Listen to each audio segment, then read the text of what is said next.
oui, on a fait le choix ensemble de la culture en période de crise et on a choisi un architecte.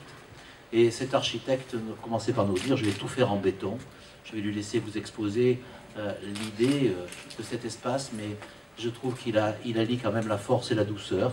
Et au fond, c'est bien une caractéristique aussi de notre communauté d'agglomération et de notre territoire. On est allé se promener sur le vieux port d'Antibes et puis ensuite on a visité le fort qui se trouve en face. Et à partir de là est née donc l'idée de ce bâtiment et ce qui explique l'architecture que vous pouvez découvrir aujourd'hui. Donc une expression qui est en osmose, ou en tous les cas qui correspond à ce que ce fort en face veut nous raconter.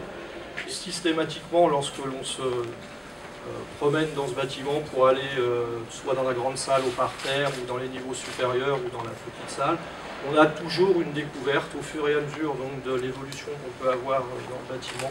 On a des vues sur la ville qui sont ménagées de manière à ce que le public découvre d'une façon novatrice et nouvelle pour l'essentiel, donc la ville d'Antibes et la région.